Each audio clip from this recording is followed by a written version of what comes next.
Hi, well thank you for that, Kelly.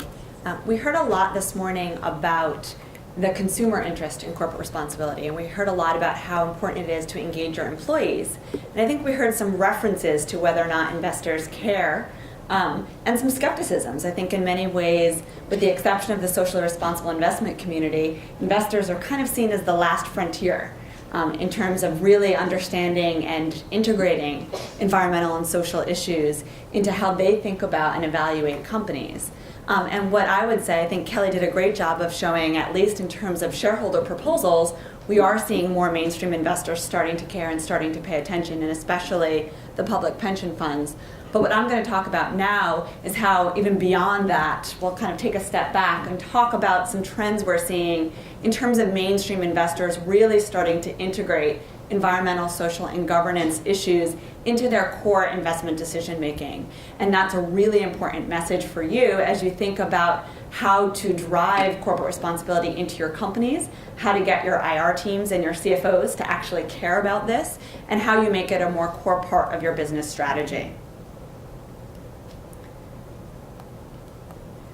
So let's just talk a little bit about some of the key trends and what we term ESG integration. And similar to corporate responsibility and all the different terminology and words that are used for CSR, there are also a lot of different terms that are used for how investors are paying attention to this. So you'll see socially responsible investing, you'll see sustainable investing, you'll see responsible investing, you'll see ESG investing. It doesn't really matter what we call it. What we want to really talk about is how ES and G issues are part of investing, full stop, right? It should be a part of an investment decision making, not a separate initiative or a separate fund.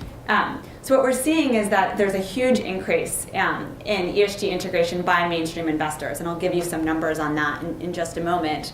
And it's largely being driven by key asset owners. So a lot of the big public pension funds here in the United States and in Europe are driving this and are starting to drive their asset managers to make sure that they're thinking about these issues as they manage their assets. But why is this happening? It's happening because ESG issues are an important way of actually improving financial performance. So again, kind of moving beyond the mission aspects of this, it's not just because they want to have an impact on environmental or social issues, but they believe that having an impact on environmental or social issues enables them to actually improve their financial performance. And a hardcore mainstream investor, that's what they care about. If it's not going to be increasing their financial performance, it's not going to be an issue that they're going to be able to integrate. So that's one of the key drivers. I think the other key driver is essentially the fact that they can now. There's a lot more data out there with respect to corporate responsibility, and that enables them to start to integrate that data into how they model and into how they think about their investment decisions. And so the more data that's out there, the easier it becomes to be able to compare, to be able to look at different companies and what they're doing, and to be able to test different hypotheses about how certain factors actually impact financial performance. So I'm going to talk about a few key trends with respect to the rise of ESG investment, and I'll go through these a little bit quickly, because what I really want to get to is what this means for all of you and what the implications are for you as a company as you're talking to your investors. But first, there certainly is a growing market for responsible investments. There's more data, and therefore that enables more integration into investment decisions. There's lots of different ways to size the markets, and depending on what piece of the pie you're talking about and what you include in the term ESG investing, you'll look at different market share. But I like looking at the UN PRI because I think it at least gives you a good indicator of investors that have committed to thinking about ESG issues and integrating them into their core investment decisions. And if the new PRI report is not out yet, so it'll be interesting to see what comes out for, I think it'll come out in July of 2013. But if you just look at the data that came out last year, it was in excess of $32 trillion. So for those of you who have skeptics in your companies that say that mainstream investors don't care, I think $32 trillion is a big enough size of the pie to start to care about those investors. Now, of course, they're not all integrating it in the same way, but they have committed to integrating it. And I think the trend line is actually even more important than what the total number is, because you can expect to see this continue to rise. The next point is that there's more data out there. And to the conversation earlier, I think Louise from McGraw-Hill made the point that, and this is what I hear whenever I talk about the investment trends, well, analysts don't ask about this on our analyst calls, and so therefore mainstream investors don't care. I think there's quite a few answers to that concern, and it's a legitimate concern because those are the signals that your IR teams are actually getting.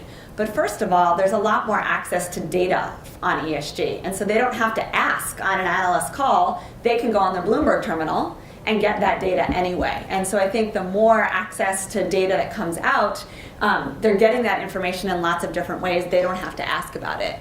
I think the other key answer to that concern, and I'll get to this a little bit more, is that typically the analysts who are asking questions on those calls tend to be traders. They tend to be a certain sphere of analysts, and there are lots of strategic questions that they're also not asking. So they're not always asking, what are you doing in Brazil? That doesn't mean you don't evaluate Brazil as an important market. It just means that they're not asking about that on an analyst call. And so I think it's really important to put those analyst calls in perspective and really understand the variety of ways that long-term investors are starting to get at ESG data and starting to get at this information, and not to ignore that trend just because you're not hearing about it on an analyst call. I think the other important trend now, and you heard a little bit about this morning as well, is that in addition to the greater access to data, we're starting to see a lot more progress on reporting standards and regulations. And I would expect this to really evolve over the next few years. In many ways, 2013 so far has already been the year of reporting.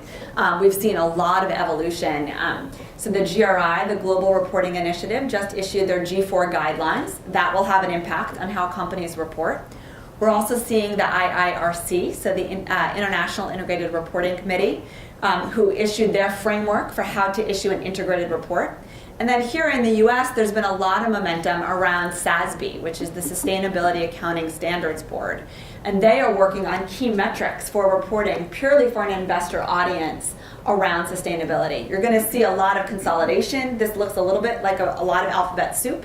So you'll see some consolidation and you'll see some evolution here, but what's not going to happen is for reporting standards to go away. You're going to see a lot more focus on requirements for how companies actually communicate this. The other one on here that's important to watch would be stock exchanges. We're seeing a lot of the major international stock exchanges start to come together to think about requirements for listing.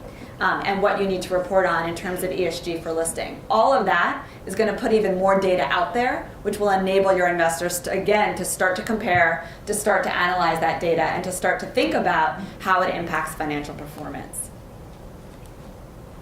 And then the final one is that there are lots of different ways that companies integrate ESG. So we already heard from Kelly about this idea of active ownership, and we're seeing large institutional investors that historically didn't even vote their proxies start to actually vote those proxies and start to take a much more active role. BlackRock, which I believe manages 1 in 5 shares in the United States, takes a really heavily active approach to governance. There was a huge New York Times article about them about 2 weeks ago. And so that's a mainstream big investor, and that's one that your IR teams are going to care about.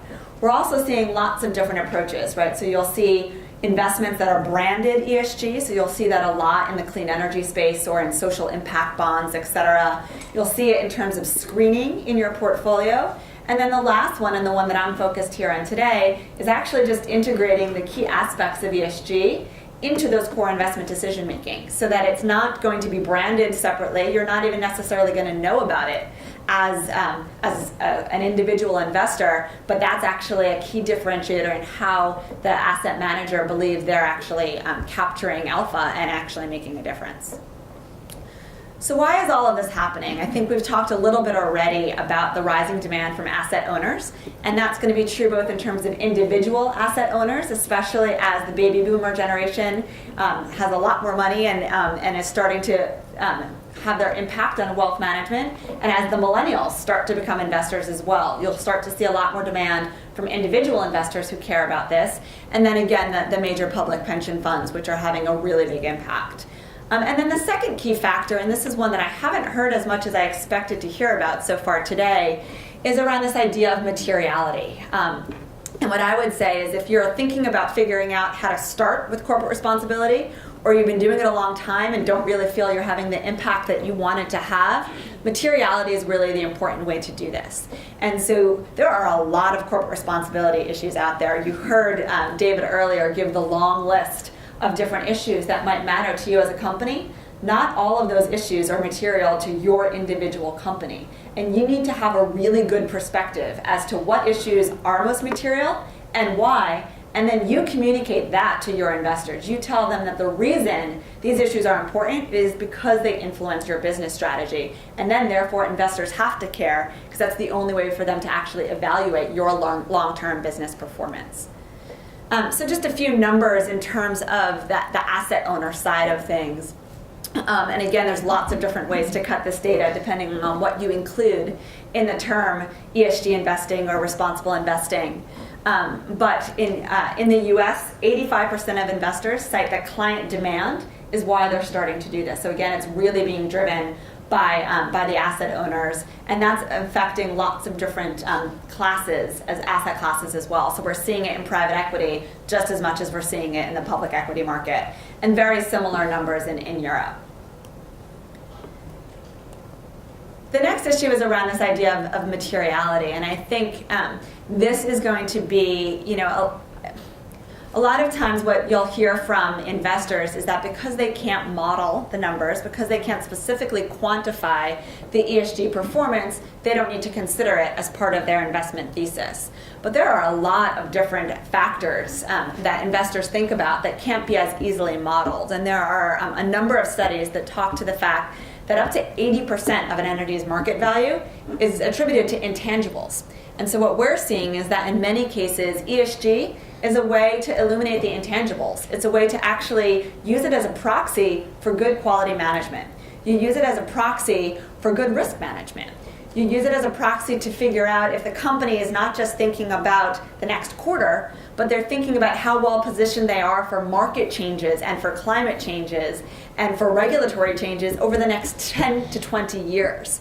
And by looking at some of the ESG performance data, it's a really good indicator of all of those other aspects. And so it becomes an important way to actually measure the intangible assets and to include that in your decision making. We're also seeing, I think for a long time, there were a number of skeptics who talked about the fact that you would have to take a discount if you thought about ESG issues, or that if you wanted to have a mission connected to your investment, you'd have to take a discount on your performance. And the studies are actually showing just the opposite. The studies are showing that at a minimum, it's neutral. And in many cases, and you'll see here, Mercer did a study last year, it's actually quite positive. And so again, tying it back to illuminating those intangibles, it is a really good indicator of good quality performance. And if you look at these issues, you can actually identify the best performing companies over the long term. So what does this mean for all of you, and especially if you're a public company here in the audience, or if you work with public companies in the audience? The first is, and again, getting back to my comments around the analysts who speak up on the analyst calls, not all investors are created equal. And most of you as a public company would prefer to have long-term investors. You would prefer not to have the turnover, the costly turnover of traders. So think about CSR as a way to actually attract the more desirable long-term investors. And that's a really important message, again, to talk to your IR teams about, because that's also a big part of their strategy. What longer-term investors do is that they reduce that share turnover. They provide capital for you to actually make long-term capital expenditures. If you're worried about lots of turnover, you're not able to invest for the long term on any issue. And they also lay the foundation for sustainability. So it is very true that if you're trying to invest in good, sustainable decisions, those do not always have a positive impact on your quarterly results next quarter. That's true. They do have a positive impact on your performance over the next few years, but you need to be able to think about those trade-offs and to articulate why you're making those trade-offs, because you have confidence in the long-term financial performance. So I'd like to break my recommendations into two key categories. One is that first you have to enhance your corporate performance, right? So you can't talk to your investors unless you have a good story to tell. And that's going to start with really enhancing your internal performance. And that means focusing on that long-term value creation and integrating ESG into your business model through a focus on materiality. The second piece of this is going to be about communicating that ESG performance. And again, I'm wearing an investor hat here, right? So it's about communicating it to your key investors. It's also incredibly important to communicate it to your employees, to communicate it to your consumers, to communicate it with your business partners. But right now, we'll talk specifically about the investor audience. So focus on long-term value creation. And the first bullet point here is often it's intended to be a bit provocative, and is often one that I get a pretty negative reaction to. But it is really hard to communicate how you're investing in your long-term performance when you're constantly looking at short-term earnings. So what we've seen Unilever do, and the reason the Unilever Sustainable Living Plan, which is seen as truly best practice with respect to sustainability because it's so tied to their business strategy, the reason that works so well is because Unilever has also said, we're not going to issue quarterly guidance reports because we know we can't do that and incredibly invest in the long-term sustainability of our business. Now that works when you have a CEO like Paul Pullman, and it works when you are the size and scale of a Unilever that you can somewhat get away with that. But there are lots of other ways to move towards that in terms of how you provide trading updates instead of full results, and how you put those results in context of your longer term business strategy. The second thing that's really important here is that if your management team is rewarded on those short-term results, they're going to make decisions based on those short-term results. So you then also need to make sure that you're aligning your compensation structures at the executive level and then all the way down with those longer-term sustainable decision-making and that longer-term sustainable performance. The second key point is about integrating ESG into your core business model. And we heard a little bit about engaging your executives, engaging the board. Again, this needs to be through that lens of materiality. Not every issue is going to be so critical for your company, but you need to have a perspective about how it actually aligns with your business and why it drives business performance. And the second key way to do that is to make sure that you're thinking about it not just in terms of what you do on the side, in terms of philanthropy or community relations. It's not just about your facilities and your negative environmental impacts, but it's about your core products and services and how you are thinking about how they are designed, how they are manufactured, and how they are distributed, as well as how they are used by your customers. Thinking about all of that, if you integrate ESG into your core products and services, then it's truly embedded into the core business, and then that's going to be of real interest to your core investors. In order to communicate better, you need to be able to, again, articulate the materiality assessment and why these issues matter. So again, going back to those analyst calls, if ESG was so integrated into your business strategy, you don't have to wait for an analyst to ask about it. You should be telling them, this is really important to my business, this is why I'm going to be successful, and here's why. So I've been to GE investor presentations, for example, where they're not waiting for an analyst to ask.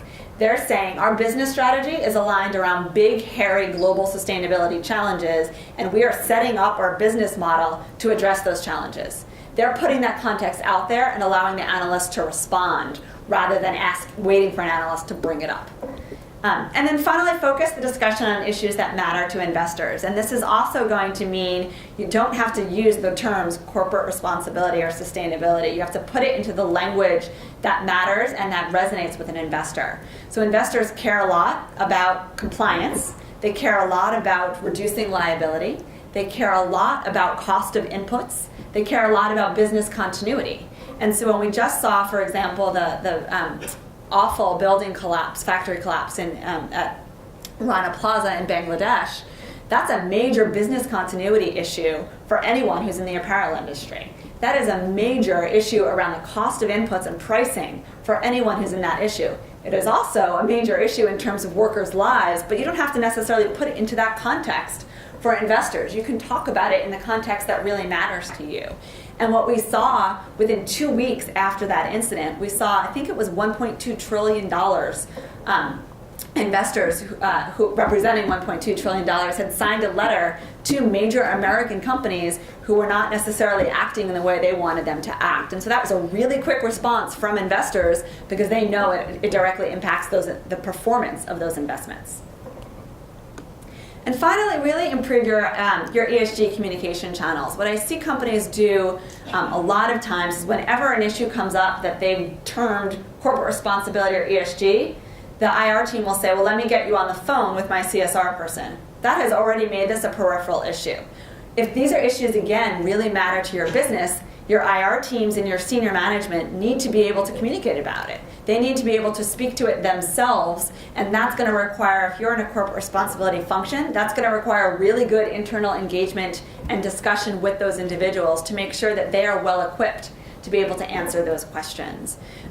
It also is going to mean, and I know there was a suggestion earlier about integrated reporting. I would probably beg to differ with the recommendation not to pursue integrated reporting.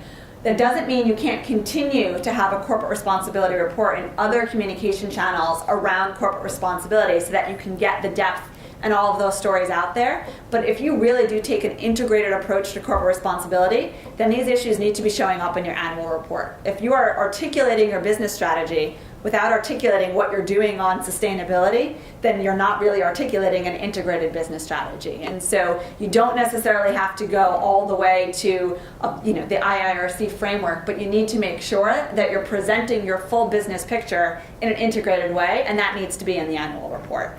And then finally, there's a lot of information already out there about you as a company, either because you're responding to surveys, either because you're issuing a corporate responsibility report, or because there are a number of organizations that are pulling this data from different places and presenting it to investors.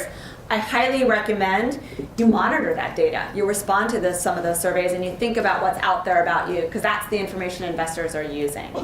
So let me stop there, and I think we are going to open it up to questions. So thank you very much.